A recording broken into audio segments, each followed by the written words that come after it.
Okay. Nice. Okay, welcome everybody, you can go to the next slide, that's okay.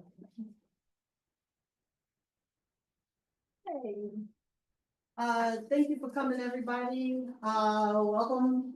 My name is Rose Johnson, and I'm a volunteer with Philly Neighborhood Networks. And, Neighborhood Networks is a progressive grassroots organization that's dedicated to advancing social equality, economic justice, and environmental sustainability through both electoral politics and issue advocacy.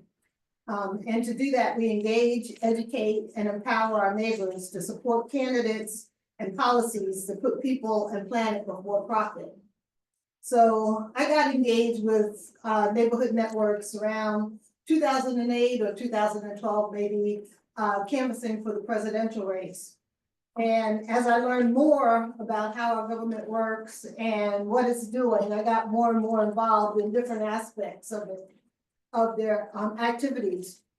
So I hope that you also, as you're learning more, will find ways that work for you to be more engaged. Because government really works best when we're all engaged. You know, it looks like a lot of you are, you know, sort of already involved with, I see some Marshall and Harrisburg folks and maybe some other Neighborhood Networks folks. And so welcome, glad you're here and hope you get something out of tonight and look forward to working with you in the future. Okay. So as for our agenda, I'll do a very brief laying the context. This is maybe review for many of us. We want to get everybody onto the same page in terms of the structure of our government and how it works. And then Andrew McGinley will talk about the Committee of 70 and their democracy agenda for Philadelphia. We'll take some questions from Andrew. And then have Michael Pollock from March of Harrisburg talk about ranked choice voting. Next. Okay, so there are three branches of our federal government. You know, basically legislative, executive, and judicial branches. The legislative, you know, we have Congress, the House of Representatives, and the Senate. In the executive branch, the president. And then also the vice president and cabinet. So like the Secretary of State or Secretary of Transportation, all of those report to the president and they're involved in executing the laws created by Congress. And then the judicial branch, the Supreme Court and other federal courts below the Supreme Court. Kim? Okay, and each of those branches were established by the Constitution, and the Constitution also established a series of checks and balances, which may or may not work, and we may learn a little bit more about that. Basically, the legislative branch, you know, makes laws and allocates funds. They're responsible for setting the budget. The executive, the president, can veto legislation though, and if he does, then the Congress has to override his veto with a supermajority, which tends to be kind of hard to do. So that provides a check. You know, the executive appoints judges and justices, and the legislative branch is enabled by Congress to provide advice and consent. So they approve or confirm those judicial appointments, you know, so that serves as a check. The judicial branch, the other direction, can rule on legislation and rule on executive action, identifying it as okay or unconstitutional. So that, you know, provides a check. You know, again, you know, we're paying attention to the current day. Congress has kind of decided they don't want to be a check on the president, and you get a lot of things going on. But still, we see the court system serving to, you know, its purpose in ruling, you know, on the kinds of things that the president and Congress are doing. Yes. Okay, so the branches of our state government really mirror those of the federal government, not spend much time on here, but you know, we have an executive branch with Governor Shapiro, the legislative branch, the state House and the state, Senate. And then the judicial branch, our state Supreme Court has, presides over things within the state as opposed to federal issues. And there are also lesser courts, in the state that may hear cases before they get up to the state Supreme Court. Next. And the city of Philadelphia also has 3 branches, sort of, I'll say. Mayor Cheryl Parker, is the city's executive. And she has a cabinet and agencies, the city departments report to her. The legislative branch we'll talk about in a second, the judicial branch we'll talk about next time. And I said sort of because we also have a county structure, and the county is, has certain responsibilities, given by the state constitution or the state legislature. And so those come into play as well. We think of the county commissioners primarily as having the role of, conducting our elections, for example. But for the most part, when we think about city policy, we're thinking about the legislative branch, the city policy, the city council, and to an extent, the executive. And Philadelphia City Council has 17 members, and 10 of them are district council people.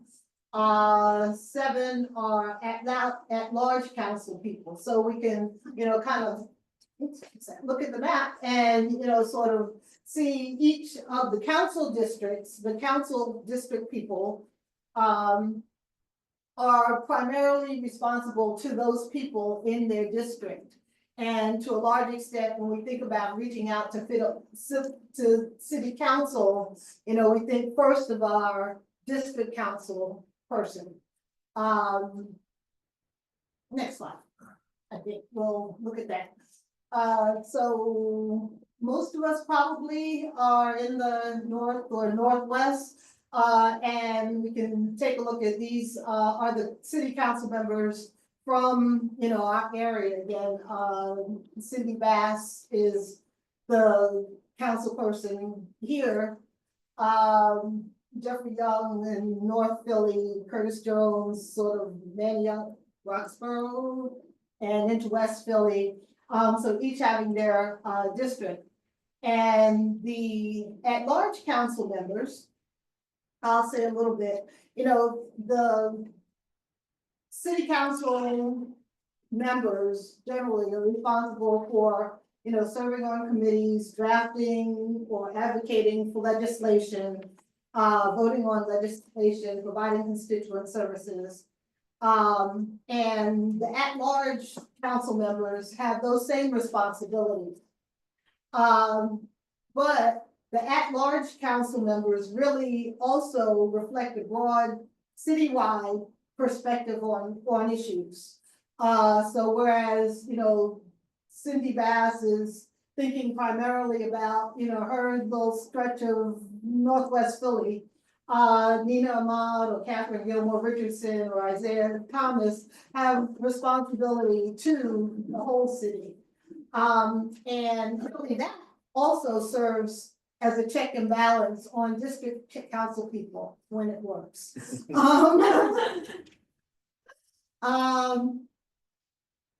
Okay, so we can think about this process of establishing policy, and this is a very high level description of that process. The bill is introduced, it goes to a committee in city council.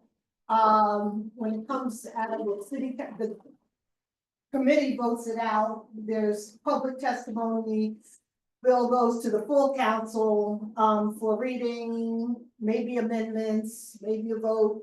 The mayor can sign a veto, but the main thing I wanted to talk about here is the idea that we have multiple points where citizens can engage in the process, and even before the bill is introduced, citizens can, sort of urge a council member to introduce legislation. They can attend council meetings and give public testimony. We can interact with the mayor if we disagree with something to encourage her to either support or veto a bill. And we can, in addition to going in person, we can, write or call, email our city council people. Next. And this is our last one. I just wanted to point out, sort of, especially when we think about the at-large council people. And reaching out regarding an issue, it's helpful to know what issues they're most closely tied to. And this is a good source for that. PHLcouncil.com gives, sort of contact information for city council people. That's useful. Who their staff is, but also gives fairly extensive bios. So you can get an idea of, sort of their key areas of interest and who to reach out to, if you want to advocate for a particular issue. Okay. So that's the overview, the context. And as I said, we'll have our speakers do a little deeper dive on some areas of that. First, we have Andrew McKinley, who is the Vice President of External Affairs for the Committee of 70.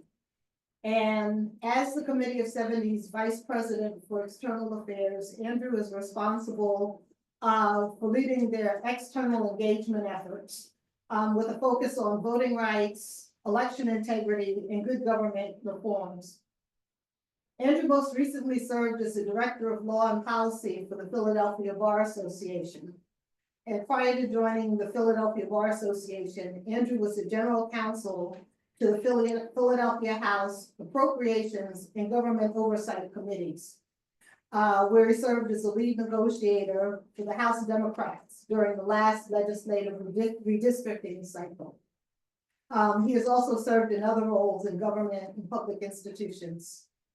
Andrew is a two-time Temple University alum, having earned his Juris Doctor in 2012 and a Bachelor of Arts in Strategic and Organizational Communications in 2008. Outside of work, Andrew is passionate about making sports more inclusive and serves as the Vice President of the Philadelphia Griffins Rugby Club. Andrew will talk to us about the Committee of 70's democracy agenda.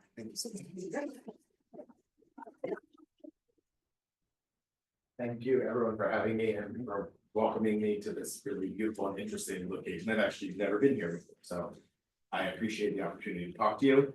I'm gonna put a timer on my phone because I can be long-winded. 1 second. So I'm here today to talk to you about our democracy agenda for Philadelphia. I want to lay a little bit of information about Committee of 70. I don't envy the job Rose just had of talking about all of these structures and how they're supposed to work. I teach a course at Penn for social workers on the American legal system, and I always say, like, this is how it works in theory, right? This is how it works on paper. Right now, we're kind of seeing some of that fall apart, and it's very stressful and to folks. So I'm glad to help give some information and help educate people on some of the ways we can engage in government and get a better government. But the Committee of 70 was founded 121 years ago here in Philadelphia. And we've really been focused on government effectiveness and accountability. We played a pretty key role in some of our important stuff here in Philadelphia, the enactment of our campaign finance laws, the pay-to-play laws, which bans contractors from giving money to elected officials in order to get contracts with the city, as well as our civil service laws that we have in place. So we've had a long history of done a lot of good. In the last 10 years or so, a lot of our focus has been on election integrity. And one of the things we also recognize is that every 4 years, people go out to voters across the country and they say, this is the most important election in your lifetime. And then people feel like things don't change. And what you end up doing is you breed voter apathy, you make people be disengaged. So we are not a partisan organization. We don't get involved directly in politics, but what we truly try to do is explain how things work. And we help voters become more confident and understand the system. We say, like, we want to build trust in government, but we also want to build a government we can trust. And so that's why I'm here today to talk about our democracy agenda for Philadelphia. And we developed this in 2022, before I was at 70, and it was really laying the groundwork for, we're gonna have a new mayor, We have an almost exclusively new city council. We have a tremendous amount of opportunity to get some things done here in the city. And we laid out what we think the city needs in order to make a government that's accountable and trustworthy for the citizens of Philadelphia. There were some wins. There's a lot of work to do. And so I'm gonna talk about a couple of things, some that were specifically asked for, one that's gonna be in the news tomorrow morning, so figured I should talk about it. But one of the areas that I was asked to talk about was councilmatic prerogative. So who here has heard the term councilmatic prerogative? Who here knows? Council what prerogative? Councilmatic prerogative, which is not a word, and every time you type it, it gets underlined. But councilmatic prerogative is a practice in Philadelphia. It's not a law, it's just sort of how people on city council operate. Basically, what it is if a district council person wants something in their district, everyone goes along, right? There's no law that says, because it's in Mark Squilla's district, everyone has to agree with it because Mark Squilla wants it, for instance. But council members vote along those lines. They do it all the time. There's actually an interesting example of this today where there was a bill introduced that's heavily amended from Councilman Young in the 5th Councilmatic District. That basically everyone on the council thought was a bad bill.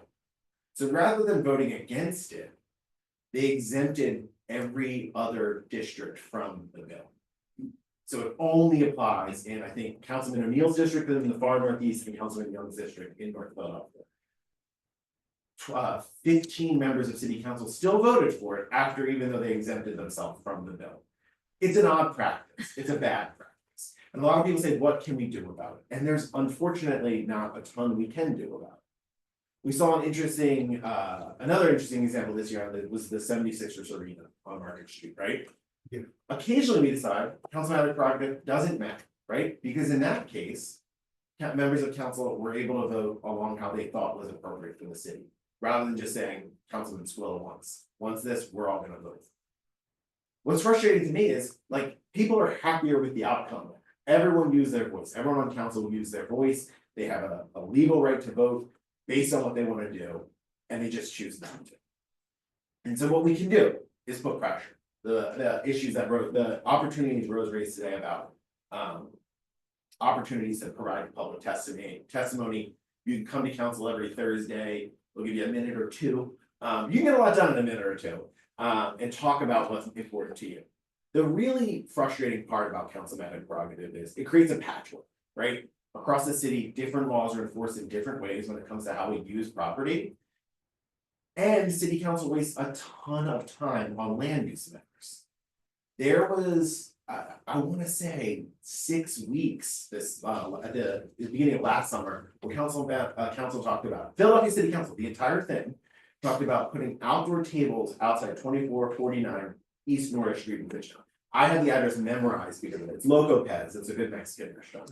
But do we need city council to do that? It wastes time and resources. And it ends up just building a system that people don't like. So what can you do? You can talk to candidates running for office, and say, where do you stand on councilmatic prerogative? Will you vote against it? Especially our at-large people, they have no skin in the game. They can vote however they want. And you can talk to your district council person about it. There's a lot of opportunity there. The other piece I wanted to talk to you a little bit about is the sheriff's office. If you have been paying attention, you know things are not great. Since 2009, Committee of 70 has called for the abolition of most of the row offices. So that would include the sheriff, our register of wills. We used to have something called a clerk of quarter sessions, the city commissioners, everything but basically the district attorney and the controller. There's a lot of reason for the controller and the district attorney to have independence from the mayor. These other offices are antiquated, and it comes back to the point Rose made earlier about our county and city government, right? So we have these county offices like the sheriff, which is in the state constitution. It does not provide, they're not in charge of the police, right? Like we have a professionalized police force in Philadelphia, and I've had it forever. But we've had a sheriff in Philadelphia since 1682. And what we've seen is that it's really difficult for voters to understand what that office does. And therefore we have corruption and mismanagement. And this isn't about the current sheriff. We just released a report at the end of last week documenting 40 years of corruption in the office. Every mayor we have had since before I was born I'm younger than 40, just barely, has either resigned in scandal or gone to jail. That is a really bad track record. And what we say here in Philadelphia time and time again is, well, we'll elect someone better, or the Department of Justice will solve this problem for us. We're gonna get rid of this person through the legal means. And then we elect someone else and they pledge to be a reformer, and they give out sweetheart contracts to friends, and they run the office really terrible. And this has real costs for lives. Blighted properties sit in communities and become places full of squatters because the sheriff sales are just not happening in Philadelphia at this point. Our courthouses are unsafe. The courts in Philadelphia have issued now 2 directives to the Philadelphia sheriff, who is responsible for providing courtroom security, to provide adequate courtroom security. She has failed thus far. And what we're seeing in courthouses is trials can't happen because the courtroom can't be secured. Prisoners, people who have not been convicted of a crime, who are simply accused of a crime, don't get a trial because there aren't enough sheriff's deputies to transport them from the jail to the courthouse. So that means that person is staying in jail overnight, or what's worse and even more frustrating is they transport people to the courthouse and they sit in a holding cell all day and there's no one to transport them to the courtroom. Imagine a member of your family was in that situation, right? Like someone you knew who maybe they committed a crime, maybe they didn't, they haven't been convicted of anything. This is the United States, you deserve a trial, right? You deserve that opportunity. People lose their lives or their jobs, they lose their money, they lose a lot because of this. And Philadelphia's tolerated it for quite a long time. So what we're seeing right now are some positive things. The court is stepping in, which is something largely free from public participation. But they're putting a lot of pressure on Philadelphia City Council. PICA, which is a board that oversees the city's finances, recommended on Tuesday of this week that the city get rid of the sheriff's office because it's such a waste of taxpayer dollars. But this is where we can all engage, right? When we look at what's happening in Washington State, it's frustrating, it's terrifying, it's bad. And there's very little impact we can have. But we can be calling our city council people about the sheriff, saying enough is enough, like, we don't need this. We have a professional city administration where all of the responsibilities of that office can easily be folded into the sheriff, into the regular city administration, right? Our law department, our finance department, they are ready to handle these responsibilities. That the sheriff's transportation Yep. duties would be So- subsumed under which department? So you could do a couple of different things. You could move them under the under the Philadelphia court system. And have, no sheriff in Philadelphia, or you could do what Northampton County did, which is not a very similar county to Philadelphia outfit. But what they did was they moved to an appointed sheriff. That appoint is like, just like any other member of the mayor's administration reports to the mayor. And they just basically handle prisoner transport. So there's an option there. You could also have the Philadelphia police handle it. No point of this is like, one of the big issues is there aren't enough sheriffs right now because the sheriff's office is not able to hire people correctly. There's no argument that we would be getting rid of any employees or people like in terms of the under sheriffs, but we would be getting rid of the people who were mismanaging the office, the What leadership. about the commissioners? You want an independent board of elections? So right now, we're honestly not focused on it. That was our position from back in 2009. It's not an apples to apples comparison. We've seen significant improvement in the Philadelphia City Commissioners. We work very closely with that office to help improve functions there. I think the focus should be on the sheriff right now appropriately, because the commissioners are actually managing fairly well. Are you saying it should be elected or shouldn't be elected, the commissioners? Historically, we've said it shouldn't be elected. Shouldn't be elected. Should not be elected. It would just be how every other municipality or every other county handles it, where you have an appointed director of elections. You don't need a 3-person panel. But that's not something we're advocating for strongly right now, because we have to pick our battles truthfully. And sort of, as I started a reporter this morning, said like the house is on fire in the sheriff's office, right? Like there are other things to fix, but that is the real huge cost. Yes, sir. And then, what about evictions? How will evictions work for them to have? So again, you can do that a couple different ways. Philadelphia, most evictions in Philadelphia until September were handled through the landlord tenant office. which was problematic. We keep creating new solutions to problems because mismanagement just keeps happening. But the sheriff does not handle evictions in most other jurisdictions in Pennsylvania, the constables do. We don't have constables, because they were so poorly mismanaged. So what you would do is you would have the law department overseeing the process, partnering with the Philadelphia Police Force or under sheriffs who would be appointing to reporting to an appointed sheriff. Yes, sir. The feedback that you're getting from this little symposium here, whom do you report back to? Do you report back to Cindy Bass, the meetings or the comments from this meeting and relay anything to Cindy Bass's office or to Mayor Sherrill Parker? So what we do is we tell them our position, but we're not saying like your neighbors are demanding this. We are taking our position on like, we're taking that position broadly, like we have an op-ed tomorrow morning that'll be in the Inquirer. That really lays out like the current case for change and goes back to our report detailing the 40 years. I will be visiting each city council office tomorrow personally to hand deliver those materials to members of city council, but I won't be saying, I talked to Neighborhood Networks last night to anyone. Well, see, when I voted, and I've been voting for quite some time, and I have never in my life seen so many ballots, especially here in Philadelphia, because you notice only 63% of the people in Philadelphia voted this last election. Which means that the reason the White House is the way it is because the people in Philadelphia did not show up to vote. So we were not as strong of a dynamic state, well, the voter. Yeah. So we just plain old didn't show up. And part of that is I said this to add to that.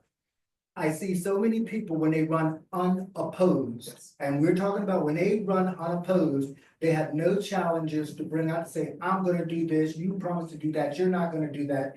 And then you're left with this complacency. You don't even have to vote for that person because they're running unopposed, so they automatically got to vote. They're automatically shoo-in. And a lot of times, they're in there just because they have a fancy name.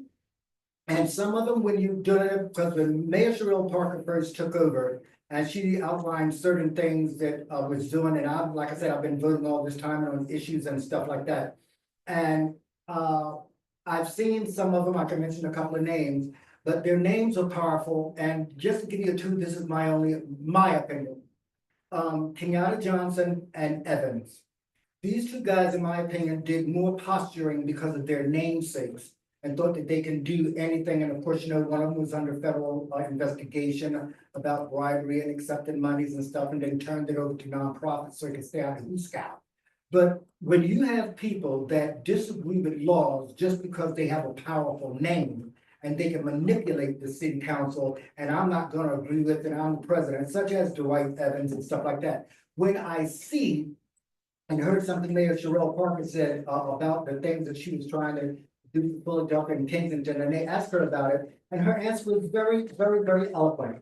She said, sure, we had lots of meetings about it, and then, you know, they went home. So the answer is they did absolutely nothing. And when you see the policies that she has put into place and the workable policies and being consistent about it, you can actually see where city council was absolutely over so many decades was a lame duck city council. And some of these issues should have been addressed 20 years ago plus. Yeah. The other thing is, with the elections and stuff like this, and then wanting people to vote and get out and vote for these people. And to add to that, I think Philadelphia has an extremely high illiteracy rate.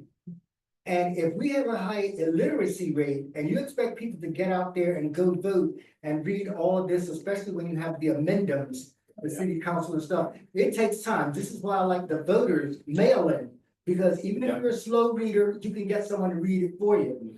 But a person that can't read very well and stuff like that, we have a high illiteracy rate in Philadelphia. They're not going to embarrass themselves by going to try to vote for anyone because they can't read well enough to know who those names are or what they're actually about. One thing on that piece, I will Talk say, about judicial elections, look at that fiasco. Who knows what they're voting for when they vote? Initial elections are my personal pet peeve, and part of my personal embarrassment is I'll admit when I was younger, I would see an Irish name and I would vote.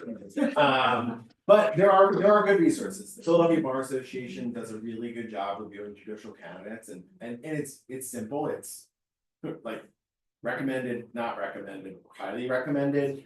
And they've had a lot of success, actually, I will say the Bar Association, in like getting recommended judges and highly recommended judges. I don't think I think one not recommended judge got through last year. They didn't run in the primary, but they got added to the ballot later.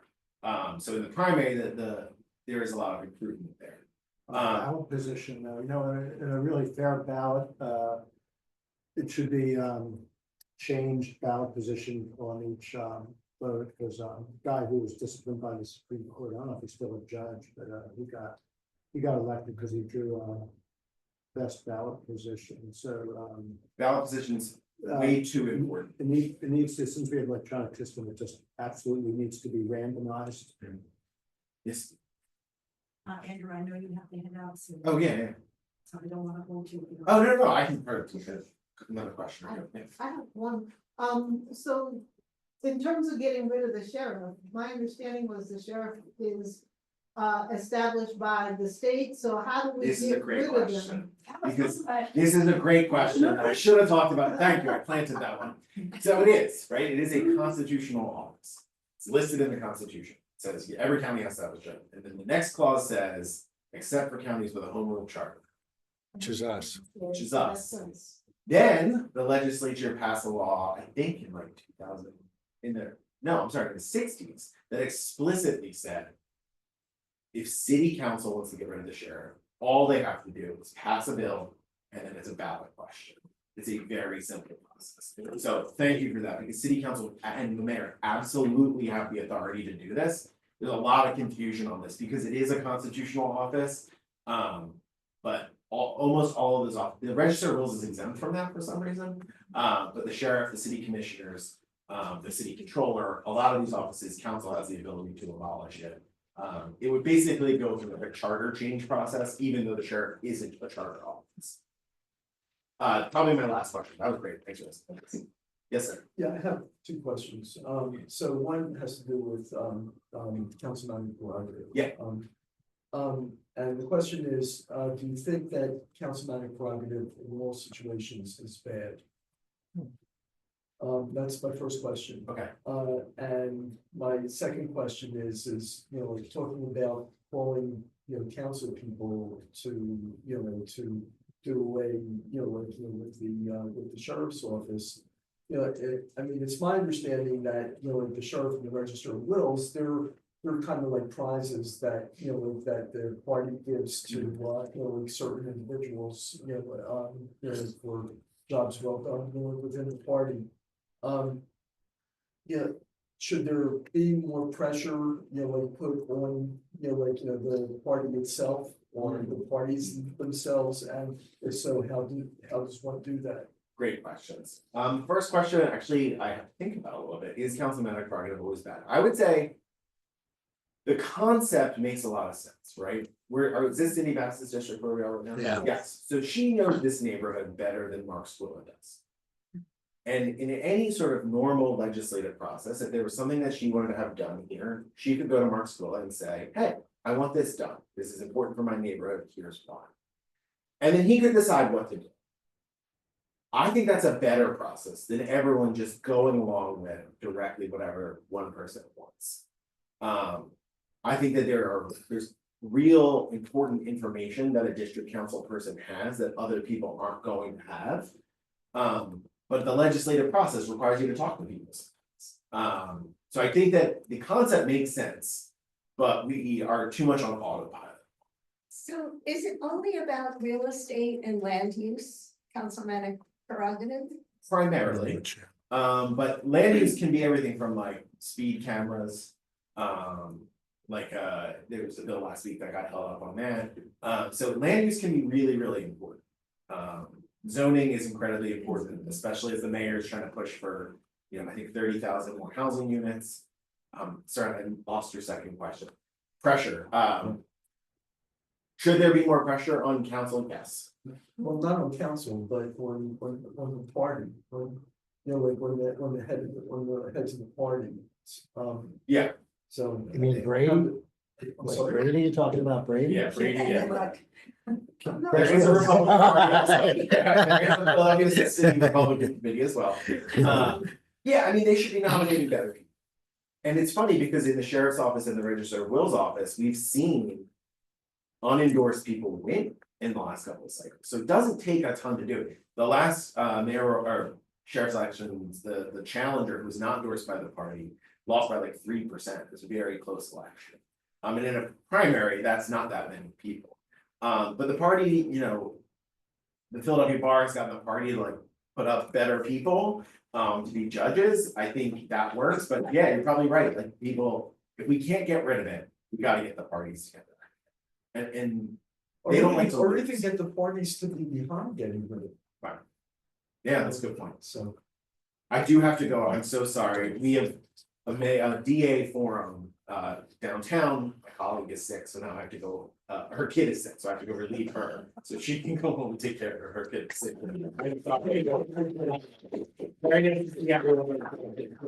Thank you. Thanks so much. Good to see you. Thank you. Thank you. Thank you. That was very good. It's great questions. Thanks, everyone. Great organization. See you. Thank you. Thank you. Nice to meet you, sir. Thank you, wonderful. Okay.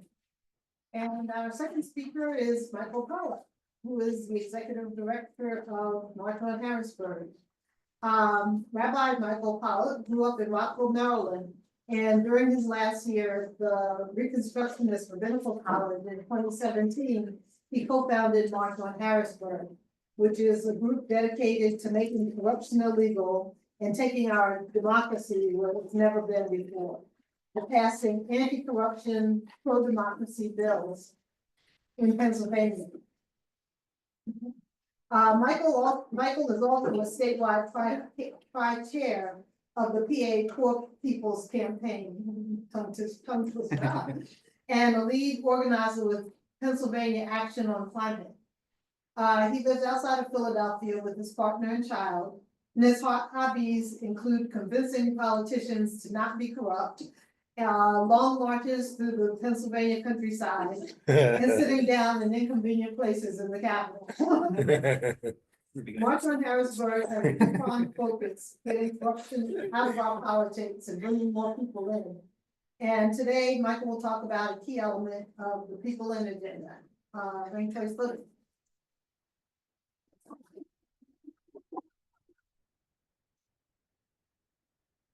Hello, everybody. Good to see ya. Good to be with you. We're gonna cover a lot of ground in a short amount of time because there's a lot to talk about. So I'm gonna take a step back. We're gonna look at federal trends, national trends, state level policies, and then we're gonna come back to the city and talk about ranked choice voting. First, I just like to contextualize the moment that we're living right now federally as a society. We are living in the reaction to the last great move forward in our society, which happened in the 1960s and early 1970s. There was at that time, in the words of the corporate class, a quote, excess of democracy in our society. And that excess of democracy led to everything from the civil rights movement to the environmental movement, to the women's liberation movement, to movements to get Medicaid and Medicare, and so on, the Great Society, anti-war movements, and so on. And there was a group of corporate lawyers and corporate executives who were very frightened by this excess of democracy. And they came together and they decided to fight back and to promote a worldview that was more in line with how they saw the world. And so since the early 1970s, they have done just that. In a coordinated, orchestrated fashion, they've done things such as create think tanks like the Heritage Foundation, the Cato Institute, Brookings Institute, and all these think tanks that pump nonsense and corporate crap out into the world. They've done corporate media consolidation, creating things like Fox News and Rush Limbaugh that allow for this poison to spread, this worldview to spread. And in the realm of democracy and corruption, they have fundamentally altered the core equation of our society, which is supposed to be one person, one vote. They've changed one person, one vote to $1, one vote. Because if it's $1, one vote, the guy with the gold makes the rules. If it's one person, one vote, then rules are made by the demos, by the people. That's called democracy. That's what we want. So this movement has given us things like Citizens United, it's given us things like inaction on campaign finance reform, expanding how much money people can spend in our elections to influence them. It's done things to hammering that principle of $1, one vote. And at the same time, weaken the principle of one person, one vote. So March on Harrisburg, we work to build democracy and to make corruption illegal. To do away with the setup of $1, one vote, and create a system of one person, one vote. We are an anti-corruption, pro-democracy, nonpartisan, statewide, volunteer-driven organization. That's enough. We have been fighting for over 8 years now to make bribery illegal in Pennsylvania and build a democracy of we, the people, of, by, and for the people. Very fast in the first 10 slides, I think. Just some things we've done, 5 long distance marches, twice from Philly to Harrisburg, twice from Lancaster to Harrisburg, once from New York. We have done over 40 nonviolent direct actions in and around the state capitol building, and also ranging from places like Speaker Turzai's house to Senate President Corbin's golf course, to Governor Wolf's house. Were you there? You know I was, yeah. Uh, We harassed them about something. Which one was this? When we showed up at Wolf's house, A Wolf's house? yeah. Protecting General Assistance, which was a cash welfare program that was cut under his administration that he signed off on. We were trying to save that, and then also around redistricting. Because he had some actions he could take in a moment in time, and he chose to kick the can down the road. And then we've also done these other things that are listed here, and much more, but I'm always more interested in this, the next couple slides. So this is our full agenda. This is our money out people in agenda. This is what we need to do at the state level in Pennsylvania to get a government that is responsive to we the people. We need to have a government that is able to act on the issues that we the people care about. 1 in 8 children in Pennsylvania is living in deep poverty. 1 in 2 children is living in poverty. We produce 1% of the world's greenhouse gas emissions. Our minimum wage is $7.25. Prices are too high, wages are too low. We have housing crises, we have mass incarceration crises, we have violence crises. We have many problems to deal with, and they're not being dealt with substantially, substantively. We just keep recycling the same old Groundhog's Day society as it kind of decays. These would make our government responsive to us, to the people. This would sever the money that comes in to influence them, cut that money train off, and also reattach government to we the people. A lot of things on here, we're going to talk about a few of them tonight. So first, before we get to ranked choice voting and people in, we have to talk about money out. We just got it. Here are some things that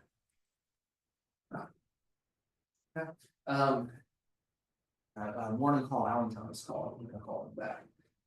Gifts. So gifts, you can give unlimited gifts to legislators. You can give anything to them. Lobbyists can show up with anything and give those gifts to our statewide elected officials. There are no limits, and reporting is a joke and completely broken. So most gifts are happening in the shadows. We don't even know who it's going to or what it is.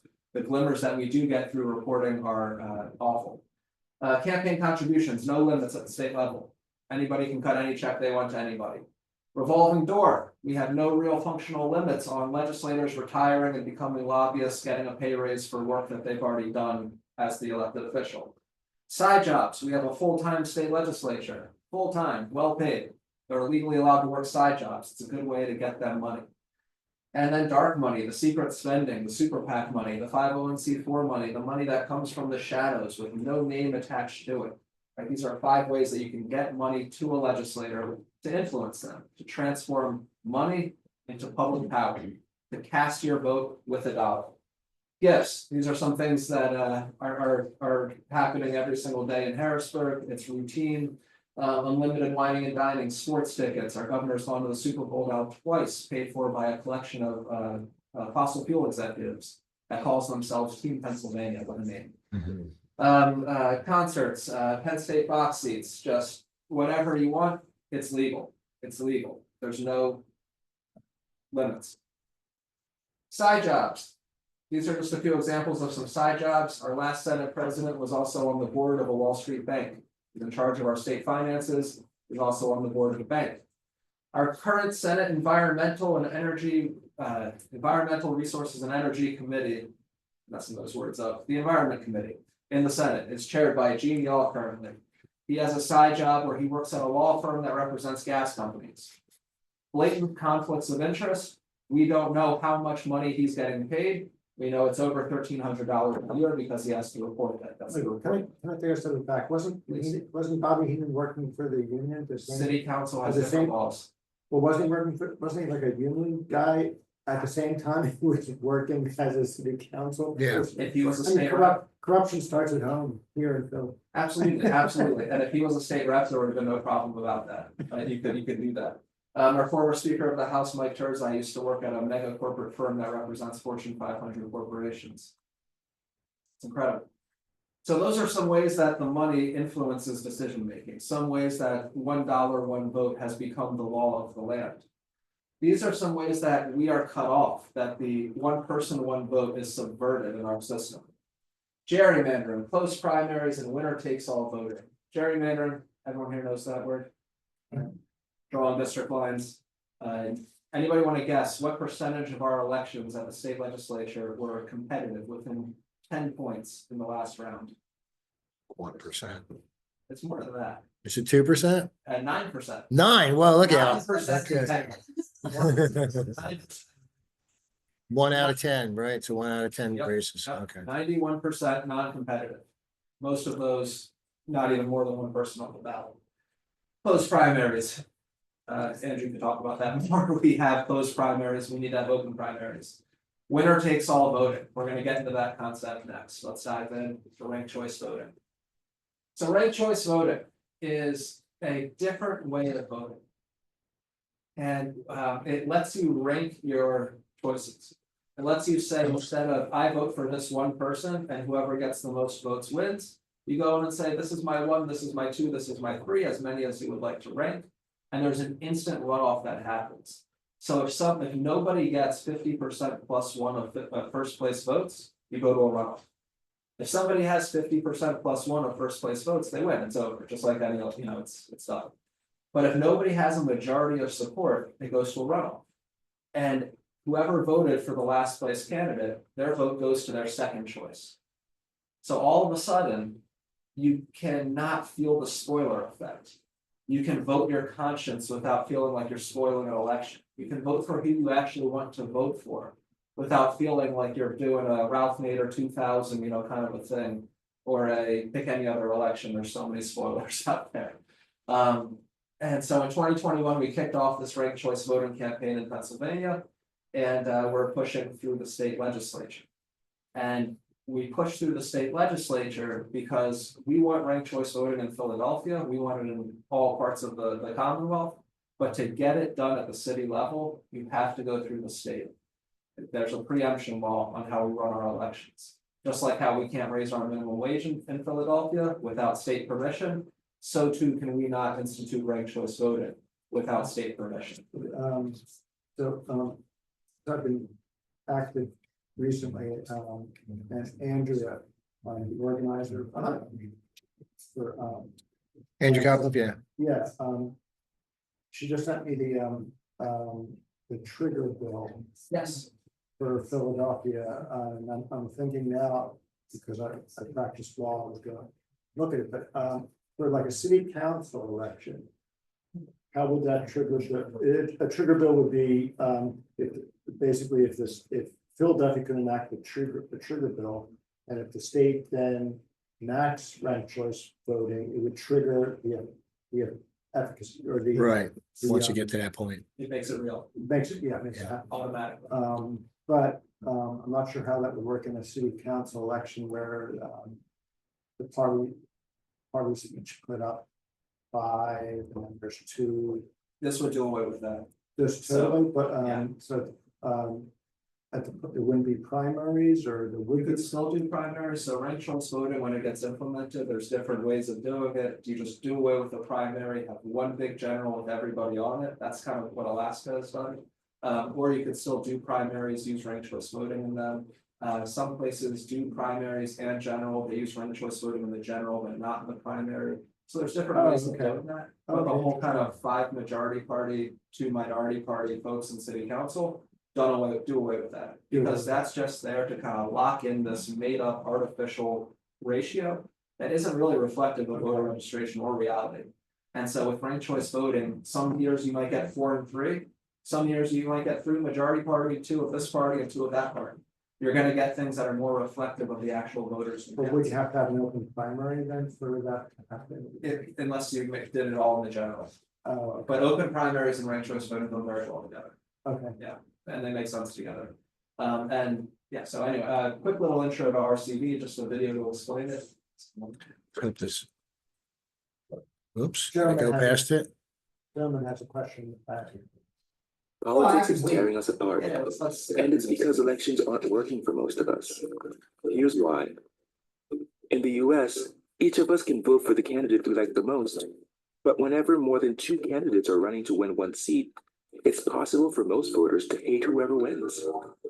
Because of the split vote, politicians can ignore the will of most voters and still win. Ranked choice voting gives you the freedom to select a backup choice to prevent that from happening. Let's say a group uses ranked choice voting to decide what to eat for dinner tonight. Each voter selects their favorite dish, but also has the option to choose backup dishes. If one food receives more than half the votes, it wins, just like in any other election. But let's get to dessert, where the competition is more fierce. What if no ice cream flavor has more than 50% of the vote? Under a normal race, vanilla would win, even though a majority of voters didn't pick it. With ranked choice voting, the flavor with the fewest votes is eliminated, and voters who chose that flavor as number 1 will have their votes count for their next choice. Everyone gets a say, no one wastes their vote, and the winner is the flavor that the largest number of people agreed upon.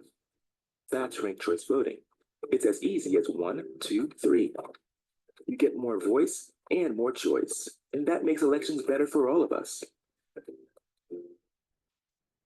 I can say something real funny, then I have to go babysit. But I teach math at a homeschool cooperative. Last week, we actually did a ranked choice voting on ice cream. And chocolate did win. In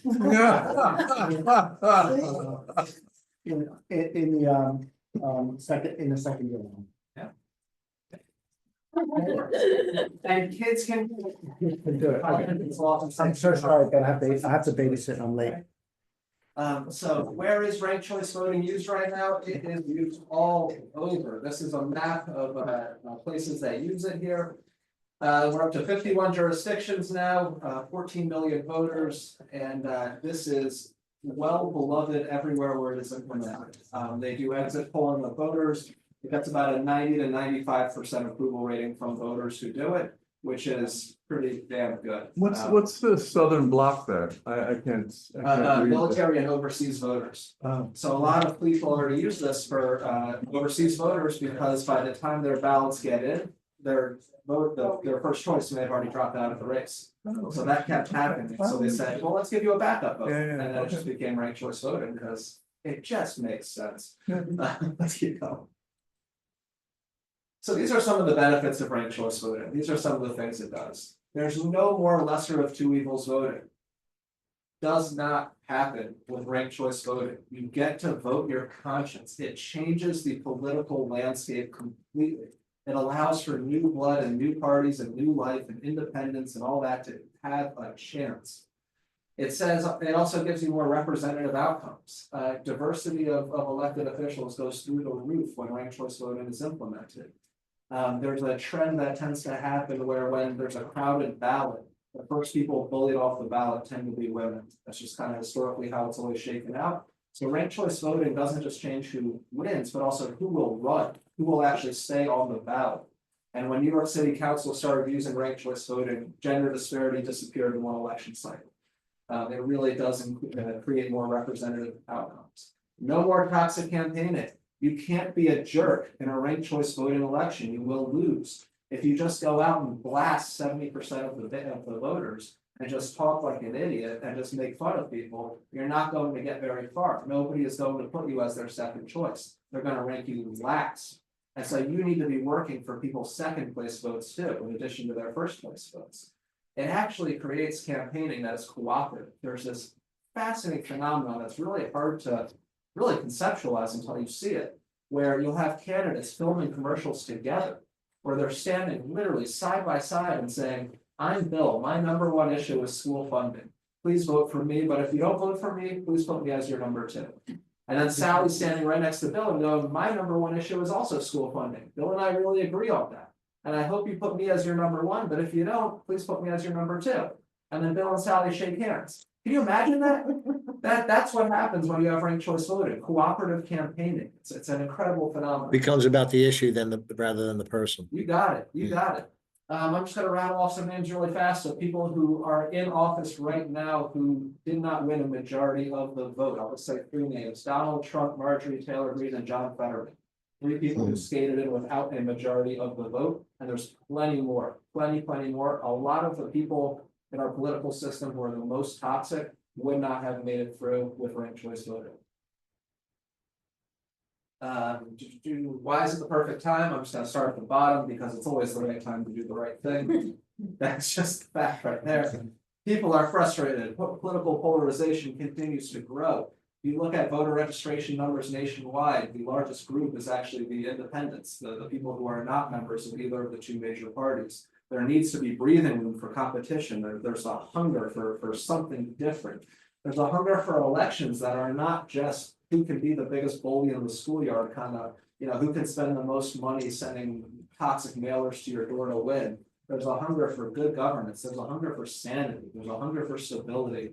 There's a hunger for politicians who represent the people, not just a toxic base and a set of donors that are propping them up. And then, of course, it's just always the right time. Never the wrong time. So these are the 2 bills that we have. As the gentleman was saying, we do have an effort here in Philadelphia to get a trigger bill through city council. That will mean when we pass it at the state level, it'll just automatically click in here at the city level. So that's what we're doing in Philadelphia. We're also doing that in Allegheny County to get Pittsburgh to do that trigger ordinance as well. And then we're looking at some other counties across the Commonwealth too. But these bills are at the state level, and we need you to help us get the Philadelphia delegation on board here. They are not on board as of now. They are interested in the idea. Some are more or less interested, some are opposed, some are not. But there's a lot of work to be done to get the Philadelphia delegation on board with ranked choice voting. A lot of educational work that needs to be done too. I remember about 5 or 6 years ago, probably more, and talking about the people that are running unopposed to get elected just because. Yep. And there's supposed to be a legislation introduced in Philadelphia so that no one name would be on the ballot as unopposed, that they would draft candidates to run against, let's say Cindy Bass. She's one of the ones that all the time run unopposed, or Dwight Evans, another one run unopposed. They get elected anyway. But what people don't understand in Philadelphia and Pennsylvania too is a lot of people say, well, I'm not gonna vote and stuff like that. Then I go through this long dissertation about how in Pennsylvania, if you don't vote and you don't like a Republican or a Democrat that's in office, if you do not vote and your team does not get it, the automatic, let's say, I saw a lot of people when I was voting, and Barack Obama was a good case, because that was the case when I really had to stand there and watch it, because I was so surprised it would be a black guy running for president. And I saw a lot of people walking in, they would pull the lever, and you can see behind the voting booth, all they did was press one button. Yep. And they said, well, I thought just pressing Obama would pull the vote, so I was voting all Democrats. No, there's no more straight party. Exactly. So I was saying to them that the incumbent, if they're mostly Republicans, they're automatically gonna get that vote. So you may think you're a Democrat and pulling that lever for just Obama, thinking you're voting for all the Democrats, when in essence, you only voted for Obama. All the Republicans that are in office automatically got your vote because they're the incumbent. Yeah, so right, there's no straight party ticket. And because you didn't vote for somebody else. So it's a twofold thing. But this is what I'm saying, so a lot of these people, and also, are you having trouble because the Republicans and Democrats are in opposition to this, or how does each party favor towards this? Yes, Okay. so this is a policy that, once you understand what it does. They go from there. So what this policy does is it democratizes power. Right, it democratizes power, diffuses the power that's very tightly held by party leaders right now. So a lot of party leaders in both parties very much do not like this. They see this as a direct threat to their power, because it is. And we're not trying to lie about that, right? It absolutely is a direct threat to party bosses of both parties in every municipality in Pennsylvania. It absolutely is. Because this creates room for the voters to take control. And for new people to run for office and even new parties to run for office. When we've had ranked choice voting in US history in different places, we've seen fascinating things happen. We've seen the golden era of New York City, kind of the New Deal era coming into the early 1950s, happen because they had ranked choice voting. And the New York City Council at that moment had a socialist party, a communist party, a whole range of parties. And there was no one party that was even the majority of it. And they all had to work together. And together they created that golden era of New York City in US history. It's more like the parliamentary systems in Europe in Yeah. certain respects. You have an opening, right? Australia uses ranked choice voting, New Zealand uses ranked choice voting, parts of Ireland have used it for a long time, right? You grant that you just break the two parties out. So a lot of elected officials want that, they like that. And a lot of times the higher up you go in the hierarchy, you get more and more opposition. But you can frame ranked choice voting really for anybody. The only kind of political base that sees it as a really big existential threat is the MAGA base. Because they see that they win elections with a minority of votes, and that they don't really have the platform or the base to win a majority election. So folks like Sarah Palin have lost because of ranked choice voting in Alaska. In their last congressional race, and they're well aware that this is a direct existential threat. Everyone else across the political spectrum, you can make a self-interest argument for it, because everybody thinks they have all the people. So, fight for ranked choice voting in Pennsylvania. We have a team that meets every Wednesday at 7 o'clock on Zoom. Please jump in, even if you can't make that time, still jump in and take on some work. We do a lot of things here that are written out on the right side there: lobbying, social media, graphics, presentations, flyering, tabling locally, organizing we call them rank the blank events. We've done rank the coffee, rank the beer, rank the Pixar movie, rank the Pennsylvania mascot. Rank the Pennsylvania mascot actually doesn't work because Gritty just wins with an outright 70%, so it's not. But those other ones do work very well. And it's good to just do that education, get the word out, generate some pressure. Are there any good faith objections to ranked choice voting? No, I'm trying to think. The objections are voters are too stupid to understand how to read Well, things. yeah. That's not good faith, right? We don't think that power should be diffused. This will let in, this will let in all the riffraff. Right. It'll let in other, people. Yeah, so Okay. not that I know. Actually, my issue with ranked choice voting is, like, to me, like, one of the most high profile examples of it is Eric Adams. And I mean, to me, Eric Adams is MAGA. It's like, I mean, he's become more obviously MAGA in the last 2 months, but when he was running as MAGA. And and I talk to a lot of voters, and actually, I don't agree that MAGA is not popular. I mean, In some areas it is. But there's definitely some, like people don't necessarily express views that I expect them to express when I look at them. So, I don't know what I'm looking at is like, of course, there's also in Alaska, we did have Sarah Palin lost outright though, didn't she, in ranked choice voting? it's a split vote. She split the vote with Vegas. She was kind of the more moderate Republican, and then Peltola was able to win off everybody's I side. was looking at those totals come in, and it looked like he was doing badly, like ranked choice or not. I think it had to go to a second round, I'm pretty sure, but. So, and Eric Adams actually was leading even after the first round, I believe. So, even without Actually, ranked that choice, election seemed to be going back and forth. well, even with ranked choice, he, it's hard to say that people would have done exactly I the mean, I same. guess like anybody winning, like who That's knows? not a how it's reason, not gonna right. come, but I guess your point is like, yeah, maybe Eric Adams wins, but that's because more people like him. Yeah, Yeah, I absolutely, mean, right. that's like. Ranked yeah, choice voting that's doesn't like- mean you're- Well, it expresses the will of the people. Exactly, more. yeah. Honestly, I like chocolate, Yeah.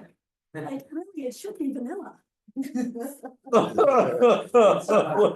So ranked choice voting doesn't necessarily pick the best person, but it is the best expression of the voters' will. Right? Eric Adams, and also I just want to say, he's not the first corrupt mayor of New York City. Right? And then you corrupt mayor of New York City.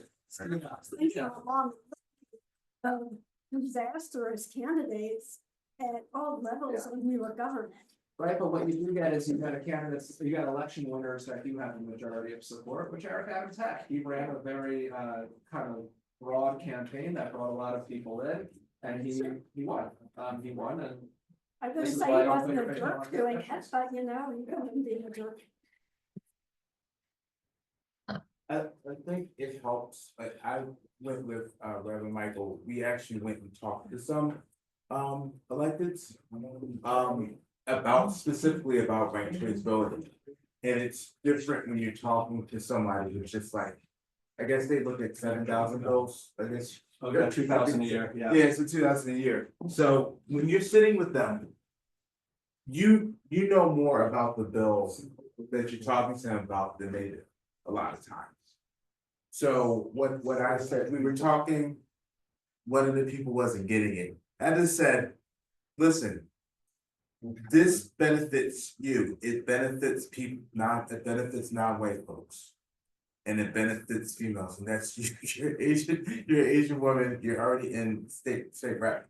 These are the kind of things that will help you, specifically you, you're the perfect person to want to champion this. But that's the kind of thing you have to kind of say, not what's in it.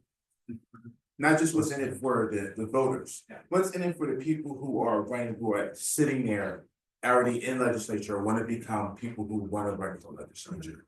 That they'll have people who are there because people want them there, not because some hired boss wants them there, not because the richest person in Pennsylvania ran a bunch of ads for them, not any of that kind of stuff. So we have to just encourage more democracy, not less. Yeah, So, here we are, right? And that was a good conversation, I remember what you referred to. So just a few words about how we win. I'm gonna be honest with you. Oh, God, so a few years ago, I was in DC and I was shadowing a rabbi who works on Capitol Hill, and I said to him, you know, we're getting started with this money in politics thing. Do you have any advice? And he goes, well, what are you working with? And I said, well, we have the truth. He goes, okay. So what? So what? Right, and then he said, every single prophet who had the truth failed. Jeremiah, Ezekiel, Isaiah, all of them, they warned, collapse, collapse, collapse, and then guess what happened? Collapse, right? He said, look to the ones who actually won. Moses, Nehemiah, look to the people who actually knew how to build power and organize. So we have the truth. Democracy is a good thing. It brings people together to solve our problems, helps us create a better world. That's the truth, that's the facts. To make that real requires power, requires building power. So we organize, we organize, we organize. We have 3 steps to how we win. The first is organize across all lines of division. Whoops, sorry. Organize across all lines of division. You have to have a statewide movement. It has to be multiracial. It has to be multi-generational. It cannot be one siloed sector of society.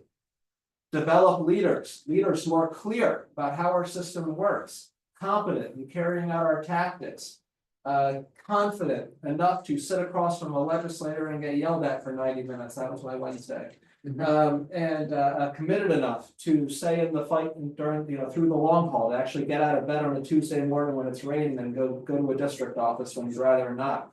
And of course, connected to the entire statewide movement. So we organize across lines of division. We develop leaders. Third step is we wage nonviolent campaigns. Small things, medium things, as we build the movement and get wins, building up to the bigger things, keep churning away through nonviolence until we end up at democracy, until we get to a government of by for the people. So that's how we win. That's it. Please join up. Thank you, Neighborhood Networks, for all you do. Tim Brown is on our board, by the way, I should mention that. Yeah. Part-time Harrisburg board member. Thank you, Tim, for all you do.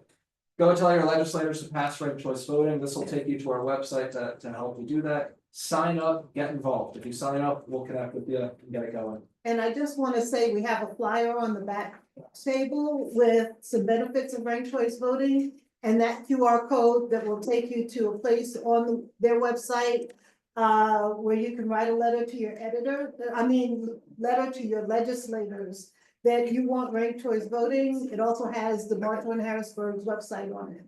So please feel free to take a flyer on your way out. Thank you. Thank you very much. Thank you very much.